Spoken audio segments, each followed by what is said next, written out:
Hello, everybody. Welcome back to the Backwards Travel Channel. I'm Andy Nichols here, co-host of Two Legs and Hands Across the Water. But here on my own channel, I get to do all things Beatles, non-Beatles, and whatever. And we have back again, friend of the channel and show, Jeff Slate. Hi, Jeff. Yeah, wings. Oh, it's all about wings, man. I didn't think you were looking. Hey, everybody. How's it going? Yeah. Good to be back. We've both been on the road quite a bit, me with Paul and you touring. And we're going to kind of talk a lot about a few things today, where Jeff has been, where he's going, a great gig coming up this week, almost on the eve of the actual concert. Almost one day off. Well, the actual day is so we can't pretty close. Pretty cool. Pretty close. What the anniversary is the 24th or the 26th? I knew it was one day 25th. off. 25th. 25th. Oh, right. Yeah. Well, 26th, Yeah. It's also 49 years instead of 50. So, Exactly. We'll have to do it again one day. next year. Yeah. So we're going to get to all that, but it's always good to have Jeff back on here to talk all things music, other things that he has been up to other than gigging. He has recently authored a really great article in the Daily Beast on the brand new Bob Dylan Boxed Set, volume 18, which is God, we're going to need like so much time to even dive into that whole thing. Yeah. So that is linked below. Check that out as well. Jeff, what have you been up to, man? The Wallflowers, touring. Give us a snapshot of what you've been doing the last month. So the last month and a half, I was out west in LA. Then we did, so Jake Thistle and I did a couple of dates, LA and here in New York, playing Wildflowers and Greatest Hits, Petty Greatest Hits for his birthday. Out in LA, Steve Ferroni played drums for us, which was very cool. Had a great show that you were at here in the city in October, I guess. Yep. Anyway, and then hit the road, went to Florida to Tom Petty weekend, played with Jake and the band there, did virtually the same show you saw, a few different guests and so forth. Did a show, an acoustic show with Jake there, and also a solo acoustic show there. And then the Wallflower, we headlined Saturday night, the Wallflowers headlined Sunday night, and then I hit the road with my band with the Wallflowers, and we played a string of dates down there in Florida and so forth, and the band kind of went their way, and I went with the Wallflowers up to North Carolina and played there. And there was a Petty connection there, weirdly, because the guy who runs the club there was Petty's tour photographer, Andy Tennille. So that was, good to see him. And then came home and I've been working on a piece about the Beatles Anthology for the Daily Beast, which will be up Wednesday, the same day as the show, the Last Waltz show at Cafe Wha. And we have more shows. We're doing a show in Darien, Connecticut on Friday night. We're doing a private show upstate. Next month, we're doing Keefmas, our holiday show at Cafe Wha on December 14th. And I think there's some others. I'm sure I'm missing others, but that's just in the next couple of weeks. And I'm doing a piece for Cream as well about the end of the Who, I guess. Totally, yeah. How many secretaries do you employ to keep that journal of where you've got to be and when you've got to be? My God. I've picked up a very capable business manager, which keeps the money flowing. But other than that, it's all I got an iPhone like everybody else, and it's all there, and it pings and tells me, talk to Andy in 10 minutes. At this time, yeah. No, it's just you really balance the writing and the performing balance. It must be a real balance to do both as your day job and then the gigging at night. And how do you balance that? I kind of I take breaks from the writing. I'm only doing maybe 1 or 2 pieces a month, which is fine when I'm not busy. But, on the road, it was really a struggle. I did a piece for Rockseller, literally like in my hotel room in Orlando or Winston-Salem. I don't even remember. That is kind of how it works. It might have even been on a plane. I'm not sure. But, I mean, that I try not to do that because Yeah. it's, and I have the luxury now. I mean, there's less places to write and there's less things to write about. Mm. I think in our universe. So I've been very lucky that live music has, picked, for me at least, has picked up, and I'm pretty busy, and it, essentially pays the bills with a little, I pick up whatever I can here and there as a moderator or liner notes or, Yeah. writing for various outlets. And so that's, yeah, I mean, that's kind of but it is hard. It's two very different parts of the brain. And I have to remind people, if I'm out on the road, I mean, Jacob Dylan always jokes that I'm, like, oh, you can't report this story, No, I get it. So No, which but he knows I won't do, which is why I'm there. But right. but it is, it is a thing. People are aware of both worlds, but a lot of people do it. Josh Ritter does it. Yeah. And I mean, there's other people I can't think of, but I know I'm maybe more well known for that. And it's weird because the publicists now sort of know me as a musician, and the musicians sort of know me as a writer. It's a weird. Yeah, it's a weird. I mean, that's how I first discovered you, was through the liner notes in Pepperbox. Right.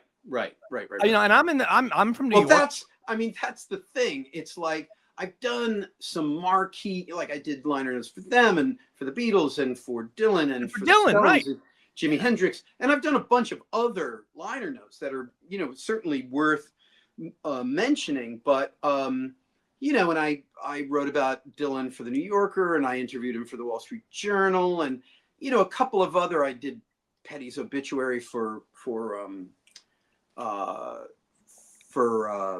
Esquire, and those things loom large in the culture. So I think in our culture, not in the culture, right, the broader culture, but certainly in our world, the sort of classic rock fanboy world, people discover my music that way. Whereas there were people that I'll stand at the merch table and do selfies and sign albums and sort of whatever, and a lot of people don't know anything about the fact that I'm a writer. Right. And like somebody in line will sort of ask about it, like, are you the guy who, or I'll have the Orbison book for sale or Earl Slick's book for sale, whatever it is, and they'll be like, oh, your name's on here, you write too, like, and then they'll sometimes put it together, but most of the time they don't know or care. So it's weird how that works. Yeah. Church and state. Little church and state. Rock fans go to rock concerts to enjoy music, not necessarily enjoy the literary aspect of it. And sometimes you get a cross blend where you have people who are both, like myself. Let's just talk about Bob for a little bit. We are going to do some Beatles stuff and do Last Waltz, but let's just talk about Bob and Through the Open Window. And what are your early, what's some of the things that you love on that set right off the top of your head that you enjoy on that? I was privy to several iterations of the box along the way. It had been in the works it was in the works during the pandemic. So it's, I've had several versions in my hard drive or whatever, but, and it didn't, before it was sort of put together and mixed and, and it has Sean Willentz's amazing liner notes that sort of tell the story, put you in the time and place, give you a little exposition about all the tracks and where they come from and how they came to be and what they represent in the arc of Dylan's career. I think, until I heard it in context, it was hard to sort of absorb because, the tracks are of varying quality. He's finding his feet as a performer and songwriter and all these other things. And then the movie came out and I was like, okay, I get, this is going to be, because I knew everybody wanted that box set. They wanted something that kind of put all that together. But once it all sort of was put together and the movie had happened and I'd read the liner notes, because there was a even longer version of them that existed, maybe a year or so ago. And, I understood the arc of the narrative. you know. It's funny. I guess it was, yeah, I think it was Jeff Rosen who, runs Bob's manager, so to speak, and sort of runs his office and so forth, told me a great story that back when he was making Telltale Signs, which was, I guess, volume 8, I think. 8. Yeah. It was the same time as Obama and Hillary Clinton, that primary race. And he kept seeing on the news the reporters talking about, what's the narrative? What's the narrative? What's the narrative? And he's like, oh, that's a good idea. Maybe these should tell a story more than just kind of like, here's a live album. Like, let's tell the story of a time and place. And I think that was the Telltale Signs is very effective at that. I think it's my favorite. It's up there. Yes. For many reasons. It's left of center, which is kind of cool. But you'll notice that there's a shift in the box sets after that, where they really are trying to tell a story about a particular time and place in Bob's career. And so I think once I got the finished version of this, it was, pretty impressive how they show, you're able to, sort of assimilate the early tracks that don't sound so great. No. Because they're part of telling the bigger story, right? And I think that's incredibly helpful. And I think the 2-disc version that's online is even, really good at that for people who aren't going to be able to sit through however many discs it is. So it's a lot of information. Any idea why that the full 8 discs is not available online to stream? A lot of chit chat about that. My understanding, I mean, that is a conversation that goes on behind the scenes between the various camps. I think while box sets exist, they would like you to buy the box set. And if you're a fan of any, even those casual fan who just saw a complete unknown and is sort of discovering Bob, they want you to, it isn't just about buying the box. It's about having the box and being able to refer back to it and really absorb yourself in it and read the liner notes and see the pictures. I mean, it's more than just, these things aren't just outtakes, all due respect to Kiss. They just put out, they just dumped a bunch of stuff from 1975 from the Kiss Alive 1 era. And it's cool. It's very cool if you're an OG fan. Not me, but my not surprisingly, but I get it. I understand why people want that, but there's not really a bigger story at play there. They're really just putting out what's in the vault. And that's cool. I like when bands do that because we want to hear that stuff. But this is different. These box sets are different. They're like the Beatles box sets and the Stones box sets to a certain degree are telling a story about a period in the artist's life. And this is no different. I mean, especially hot on the heels of the movie a year ago. Yeah. I mean, this is one that I think a lot of Dylan fans would have opined for since the inception of, when it started in the 90s. And now. Yeah, well, when Biograph came out and then Bootleg Series 1 through 3 in 91, it was one of the ones people really, really wanted.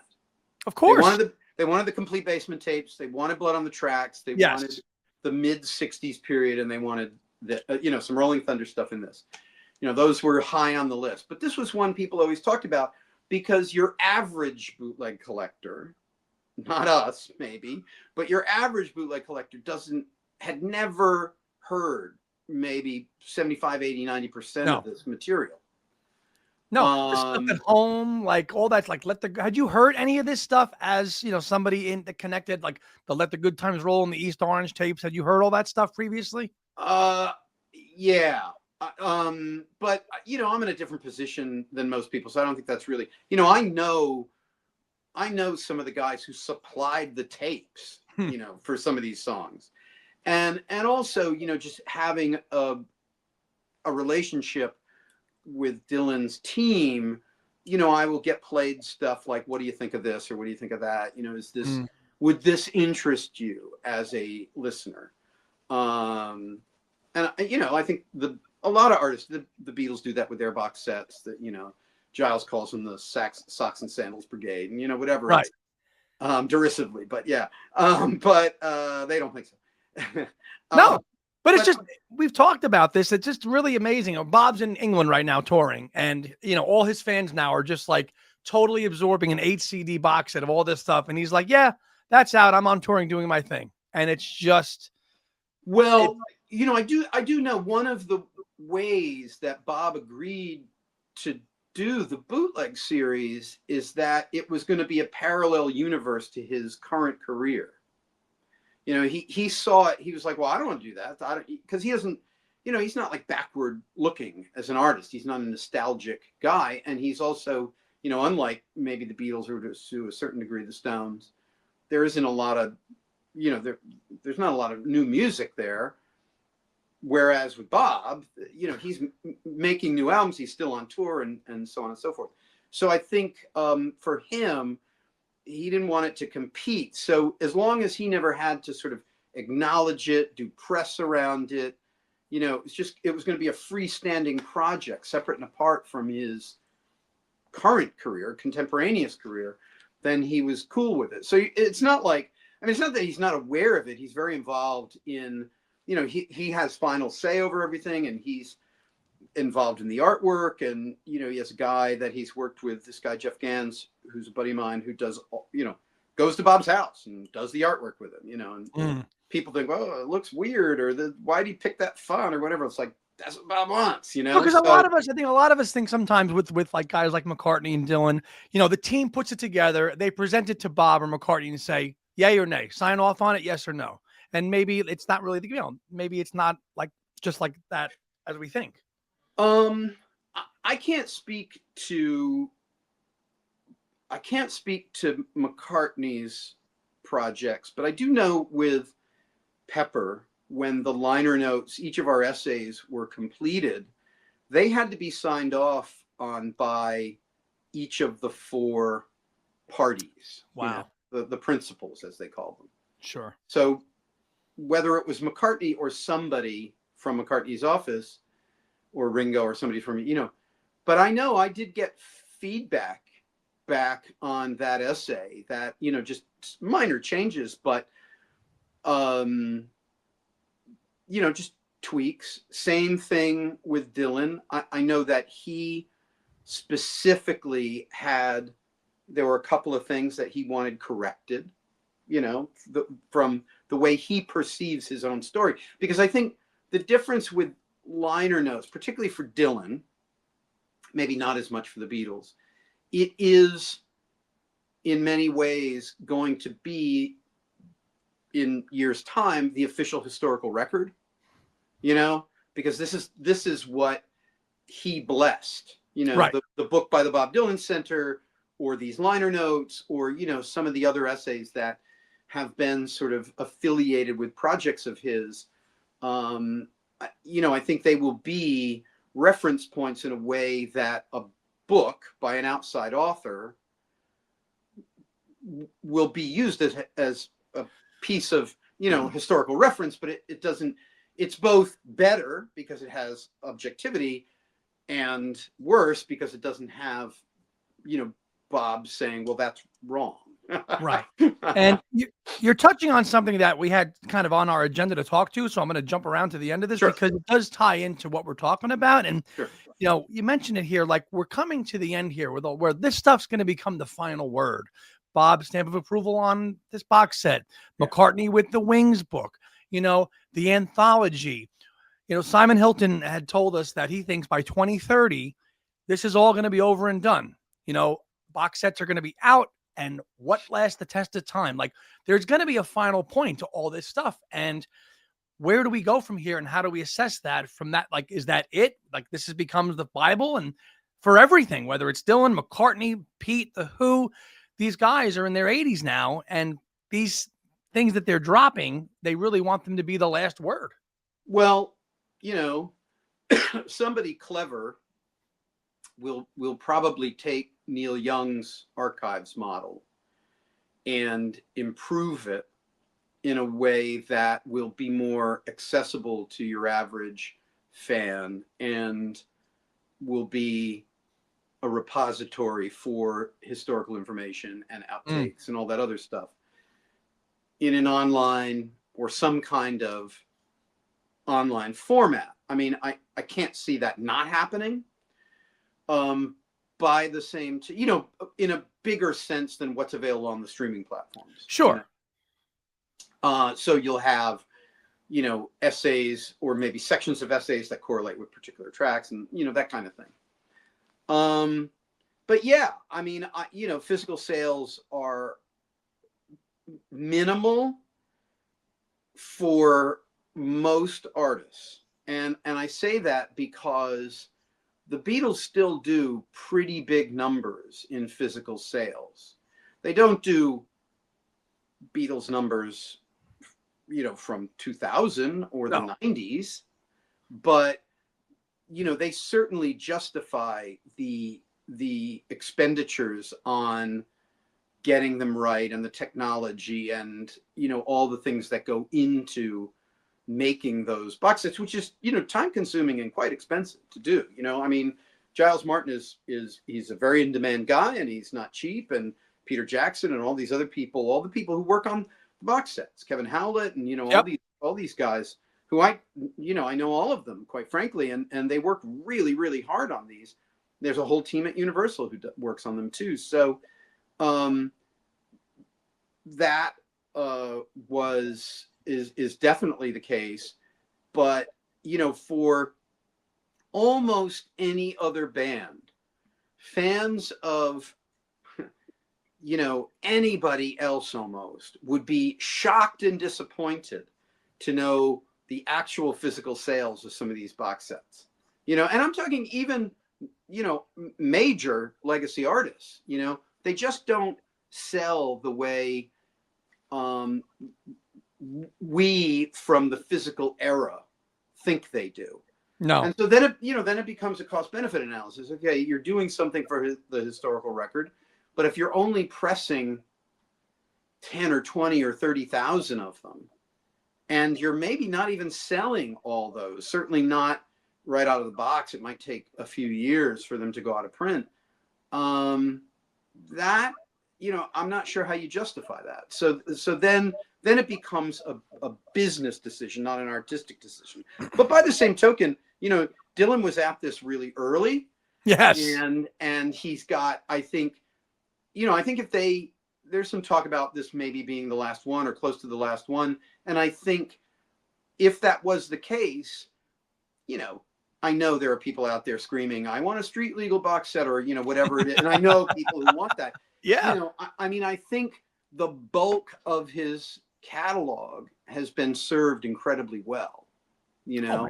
I mean, from the very beginning of my relationship with the office, I was lobbying for a Dylan Petty Heartbreakers tour box or some kind of release like they did with the band or with the band tour or with the bootleg Rolling Thunder 66 tour. I think that tour deserves it. Maybe the Dead tour deserves it, but that's now up to Sony. They sold all that stuff to Sony, and Sony has to make a business calculus. It's not as though the office isn't involved or Dylan isn't involved, but they're ultimately going to decide how to serve the catalog, and I think that is going to be dependent on where the technology goes in the next and it's a numbers game at the end of the day, right? How much money is it going to cost us to make this? But as you're pointing out, the technology, okay, if they're going to make it all available online, they can do that. They can charge whatever they want to charge per year, per month, whatever. They don't have to pay the money to have this stuff physically made, but they can provide it for everybody to hear at a cost. Because everything is a subscription. We're in a subscription world now. Everything is a subscription. Everything. Yeah. I think the difficulty there is a lot of the audiences for these people are aging out. In other words, the oldest of the Beatles fans and Dylan fans aren't necessarily super technically adept. Your average fan. I'm not saying like the diehards. and so then you've got a second tier of fans around our age who, you know, have the disposable income and might subscribe to something like this, but are they going to subscribe to it like they do Netflix or Spotify? That remains to be seen. How do you do that? How cheap do you make it so you can get enough people on it that it covers your costs? It's not just a historical thing. Maybe they, you know, it's in conjunction with the center out in Tulsa. But then you have lesser artists, you know, how do they justify doing it? Because then you get to people younger than us. They don't really care. You know, they don't really want to hear Take One of Tomorrow Never Knows. No. You know, or anything other than the core catalog. Maybe, you know, the remixes might interest them because they sound better in a playlist, but they don't really care about the mono mix of Revolution versus the stereo mix. No. It's just not a thing to them. So, you know, at some point, you know, Sean Lennon and the kids of the principals, or whoever they designate, will be in charge, and they will be faced with making decisions about how to make this stuff available. And, you know, certainly Sean, for one, it would be a good one to do that, in my estimation. Yeah. Just knowing him the bit that I do. But, you know, not everybody has a Sean in their camp to kind of marshal that stuff. Yeah. And we don't know, you know, maybe there's one of them, McCartney, maybe James is like really into this stuff and he might pop up and be like, yeah, I mean, all his kids were at a lot of the shows I was at over the last few weeks and months. Yeah. So, well, I mean, we texted about that, you know, you know, the guy, you know, he can't do this forever, and why would he? But I don't think he'll ever stop being a public person and making music, and you know, I think it's his lifeblood, you know. So I just can't imagine. There's a great line I wrote about this, and I'll tease it for people. There's a great line in episode 9, the new episode, where the three Beatles are together in Abbey Road, and you know, they're teasing Paul about kind of always wanting to work and always being a Beatle and whatever. And he's like, I like the Beatles. I like playing music with the Beatles. You know, it's like, they're the best band. Why wouldn't I want to do that? And, you know, that kind of, I think that's a very relatable comment, you know? Sure. It's like, and you see it. You see it on tour. You see that radiate out of him still. Yeah. Yeah. He's very proud of that, and he should be. I think he also feels, you know, he is still able to perform to people who, you know, when we were kids, it was sort of Yellow Submarine and the movies that got us, that were sort of the gateway drug. And George talked about that, you know, in that episode 9, how it's like sort of that's every little kid discovers Yellow Submarine. But now for a lot of people, you know, particularly between like 12 and 25, they're going to McCartney, maybe with their parents or grandparents or on their own with a group of friends, because that's their gateway drug to the Beatles. Right. You know, so I think going to a McCartney concert, that's 75% Beatles. Yeah. That's what it is. That's what it is. So were you very happy with what you saw in episode 9? Will the hardcore fan be satiated or go? I think everybody's going to be satiated. I think there's something for everybody in it, because the guy, Ollie Murray, who directed the making of Now and Then, the short film from last 12-minute doc, years ago, he directed it, and they sort of left him to his own devices to make it.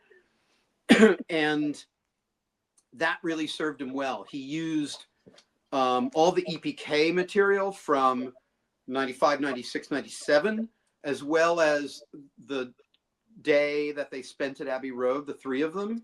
Right. And the couple of days they spent at Friar Park, plus the footage that they have from the reunion sessions. And, you know, he sort of recaps 1 through 8, but in a way that's fresh because they've now finished 1 through 8. In other words, in the interviews in 1 through 8, they're living through it. They're sort of telling the story.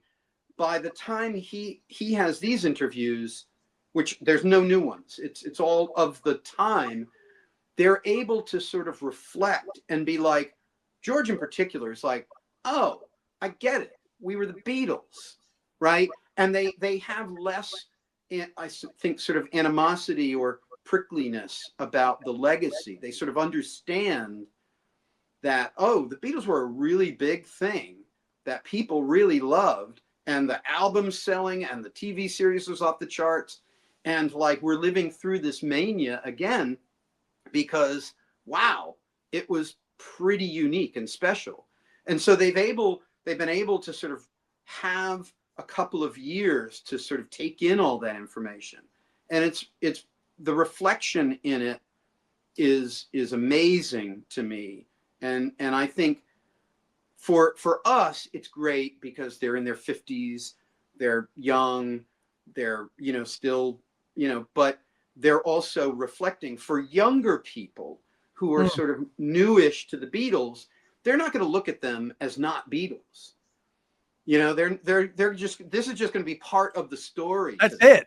So they're going to look at it as like, oh, these guys have new perspective on this thing they went through. And it's pretty fucking interesting. Right. So I'm it's my favorite part of the whole thing. They did upgrade and tweak considerably 1 through 8. We'll notice that stuff because we're crazy people. But I think it like there's some things that are missing that I found out had to do with like rights. Like maybe the person who had that film is dead now. They weren't dead in 95. And the kid is like, oh, you want to use this film that my dad took of the Beatles? Guess what? I want $1 million for it. Yeah. Like, okay, well, we'll work around that and we'll add something that maybe we didn't have before.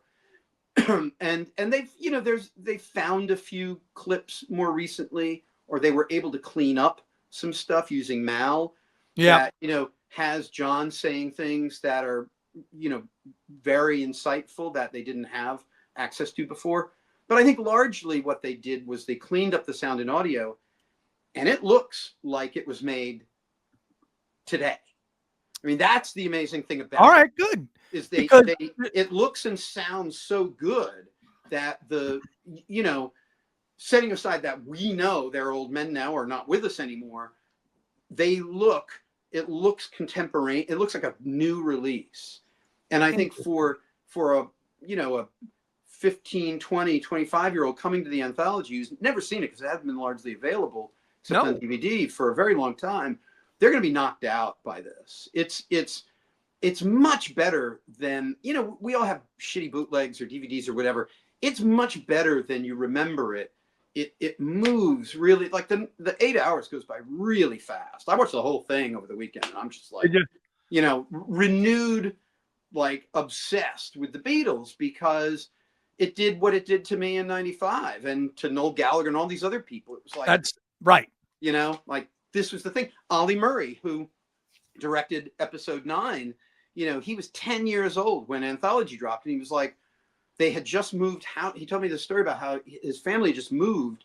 And the one thing his parents needed to do was get the TV going so they could watch this thing. And he didn't understand what all the chaos was about. And he sat with them, he watched it, and he was like, that was it. That was my moment of like, oh my God. That was it. What is this? That was his Yellow Submarine. So I think all remember that moment in time, waiting to watch Free as a Bird 30 years ago count down. But that's us. That's us. You got to remember, there's people like that wasn't important to him. And that wasn't important to, like my kids when they saw it or people now, who are the sort of younger influencers and just people who are fans, right. Or just discovering them because of all the press, or who will discover it in the next 6, 8, 10 months on Disney Plus. I think they don't care about Real Love and Free as a Bird. That'll just be part of the story. Part of the story. Like, oh, that's a nice epilogue. These guys got together and made a couple of songs with their dead friend. Oh, that's so cute. And one of them's gone now. Oh my God, that's beautiful. And it is. but they don't have that clock ticking. No. Remember? Oh yeah, my God. yeah. It's like, and the Free as a Bird video, which now seems with AI and modern technology seems not run of the mill. It's very clever, but it doesn't have, like, to us, it was groundbreaking. It was like knocked Completely. everybody out. Everybody had our shitty VHS copies that we wore out over and over and over again. of we the still cut have version on ABC, and then the longer version. I was like, oh my God, we're crazy people. And we're not even talking about the bootleg version that came out of the director's cut that's missing that last episode. And it's like, yeah. No. I think it's interesting talking to the Gen Zers, and one of my friends, Kyle, who you know from Hands Across the Water. I think the anthology is going to work better as the documentary form. That's going to reach people because a lot of people that I've spoken to, including Kyle, who are under 30, they're like, the anthology is great, but I got all that material on the box sets. I don't need the anthology. The anthology means a lot less to them than it did to you and me. Yeah. And that's, I mean, I understand it, but I'm like, you don't get excited about the anthology, but they don't, because they're like, if I want to hear outtakes, I'll go put Pepper on, or the box set, or Abbey Road, or the White Album. I don't need to hear this kind of Frankenstein set of stuff that they made, that they curated just for the 1990s, fandom. Yeah, but I mean, even in the 90s, I mean, I was never a lover of anthology. I made a mixtape of my favorite tracks, and that kind of did me okay because of the hodgepodge nature of it. Yes. And plus, bootlegs were exploding in the 90s on CD. We were getting like whole, like all the Escher tapes. Our buddy Revolution Records there. I bought the Escher tapes in a candle shop in Mystic, Connecticut. Like, just like they were everywhere at that time. And so I think it's nice to have, and it's good that it's online, and it sounds amazing, and the live stuff in particular is nice. McCartney says that in episode 9, like, oh, people have realized we were a good band. Like they forgot we were a really good live band. And one of the things the early anthology episodes show is their growth as musicians into this really shit hot live unit, and the BBC tapes and so forth, which was all contemporaneous to anthology. So in 95, 6, 7, when he's reflecting on that, he's like, oh, he's kind of proud of that. Like, oh, we were good. That's where he gets that sort of line. And people like Paul Weller, Noel Gallagher, like that, were coming up to him going, whoa, we knew the studio outtakes, but we hadn't seen that stuff, right? It wasn't as readily available. So I think again, it being super high def and remixed, I mean, almost all of the new mixes in the TV series, I think, are outstanding. There's a couple of weird moments that I'm like, oh, I would have done that. But they stand out because there's so few. It's so engrossing. I had the surround sound going, and the whole thing, it's like, it's a completely immersive experience. And I mean, I obviously I have to be a little less off the charts in my fanboydom in my articles, so people are gonna be like, whoa, it's not as effusive. I gotta have a little journalistic perspective, but by the same token, that's why I come on and promote pieces here, because I can say, this knocked me out. Read the piece. It'll give you maybe some insight from Ollie and the quotes I pulled out from the episode. Great. But it also, just go and watch it's the bloody Beatles. Now, let's talk about the hotbed issue. Since this came out on Friday, the audio anyway, the big hotbed issue is what they did with Real Love and how drastically different it sounds. And a lot of people aren't happy with it. I think it sounds great. What do you think? No, I hate it. But it's very different. I think here's the technological problem. So when Real Love and Free as a Bird were recorded, they were recorded around John's recording as they had it at the time. When you take that out, there's then a hole in this song, a John Lennon-sized hole in the song. So then when you mal it and put it back, and it's obviously a different take, and there's stuff going on, and they tried to double track it, maybe, Yes. and that, because they didn't split the signal, it doesn't sound, it's like, it's not great. But sonically, it's missing what was on that cassette. What was on that cassette was baked in to the mix. So this is a musician-y thing that, people may or may not understand, but they should certainly care about that. When you go back and it's like, if you went back to any recording of the Beatles and you took John's piano and voice out, right? Mm-hmm. And then you put, fiddled with his voice and put just his voice in, even though maybe Paul would have added some keyboards and there might be some other things to fill it in, it's missing. The beatbox on Real Love, all those things were built into the mix. They were. That they worked around to make it work. So when you take that out and you just put back in the vocal, the way John played the piano, which was part of the mix, although it came, obviously everybody knows it came in and out and whatever. It was, John played the piano a certain way. Paul doesn't play the piano that way. No. And his playing was more around John's playing, because he's a very good, yes, we all know, very good piano player. So he's playing more, sort of, the way he plays chords is just different. He has a more expansive use of chords. So he was sort of playing around John's, 3-finger chords. Mm-hmm. So they needed to add that back in. But then you're talking about tracking in 2025, and they don't want to they're trying to work with the original elements. So I think, look, the long and the short of it is, I don't think these are the definitive mixes. I think at some point in the future, and this has always been my beef, I don't think Mal or any of this AI stuff is perfected yet. No. I thought it's a mistake to use it on Revolver. I don't think it sounds good. I think some tracks it sounds great, and other tracks it sounds terrible. It's like when you take a mono mix like Love Me Do or She Loves You, and you start taking out the elements one by one, it's not as though the drums, when you separate them out, sound like drums recorded in a recording studio. They sound like tin cans. So when you put them back, yes, they're stereo, but they're stereo tin cans. So it's nice to have. But I mean, I pulled out, because a friend of mine said, you know what? I just listened to the original single mix of She Loves You, and it's fucking amazing. So I broke out the blue box and the old, blue box from the 80s and the recent one. And it's hot. It's like so good. Why mess with that?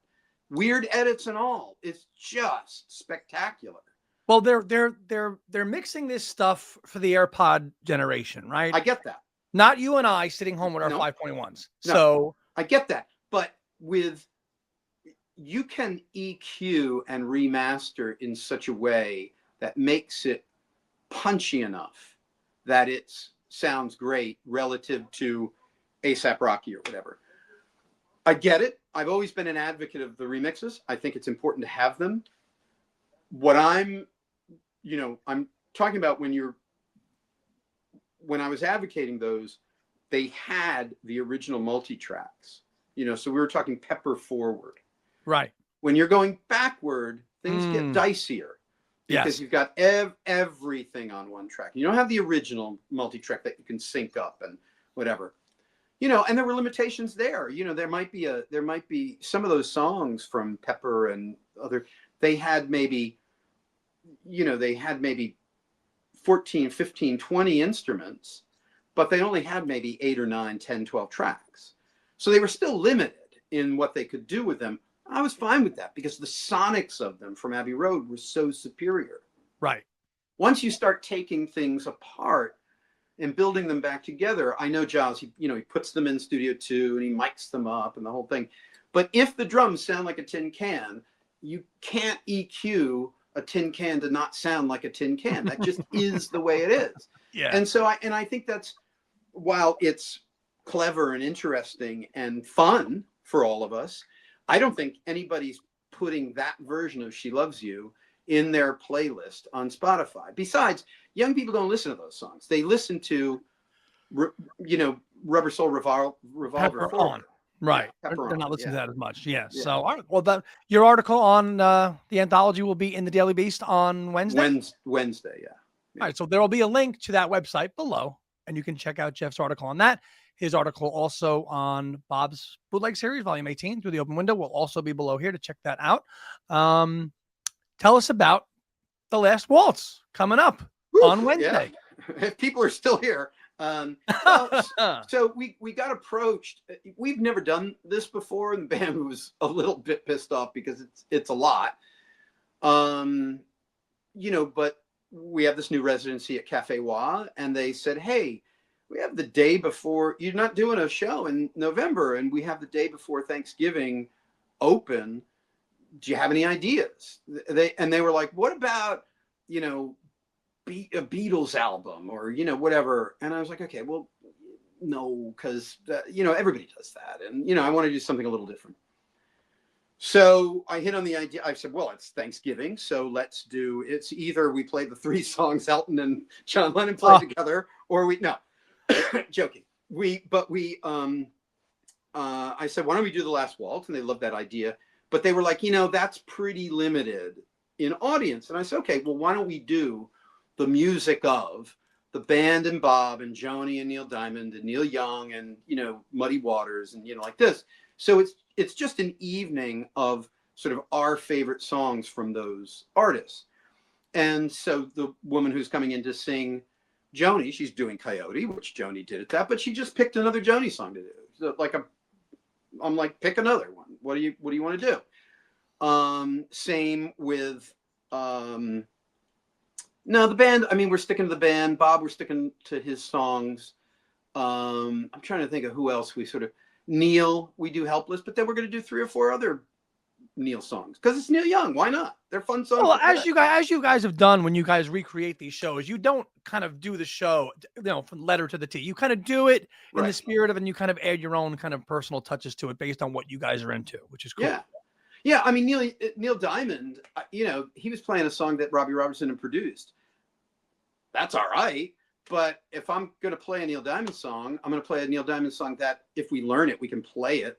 So we're going to do Girl, You're a Woman Now, right? Because it's a great song and you can rock that, you can rock the shit out of that. So, that's our approach. It's really just paying homage to this moment in rock and roll history and these artists that we love.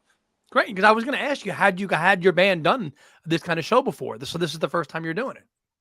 Yeah. It's a lot, the band, some of the band songs we knew, some of the Bob songs we knew, obviously.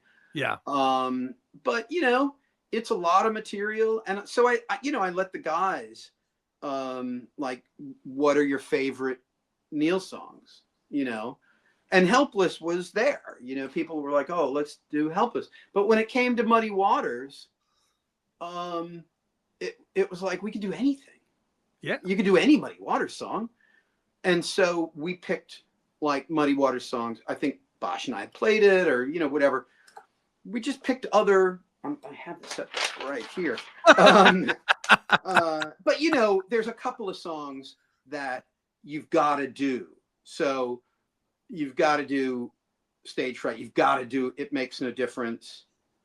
You got to do Coyote and Helpless. You've got to do The Wait. Forever Young, I Shall Be Released. But maybe you're gonna add Rockin' in the Free World. I don't know. You could. Is the Cafe Wha serving Thanksgiving dinner like they did back in 1976? The ghost of Bill Graham will be bringing you a ghost of a turkey. I don't know. Maybe they might. Everybody has some kind of weird Thanksgiving menu. Who fucking knows? They could. They absolutely could. Jeff, where can they get tickets for this show on Wednesday? JeffSlateHQ.com or just go to CafeWha.com. So for everybody out there who wants 20% off their tickets for Wednesday night show, it's Last Waltz 20.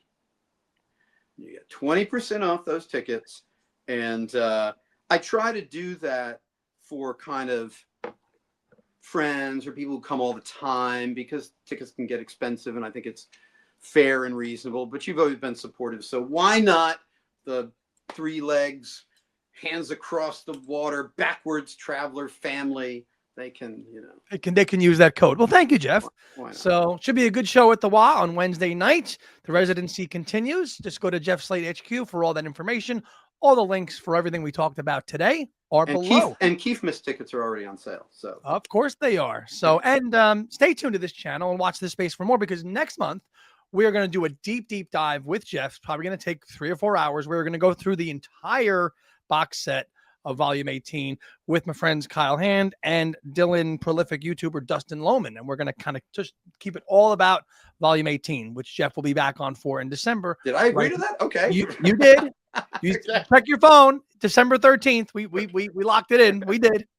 Sounds right. It sounds right. That's yeah. it. Yeah. Because yeah. Okay. I do remember now. I didn't know it was 3 or 4 hours.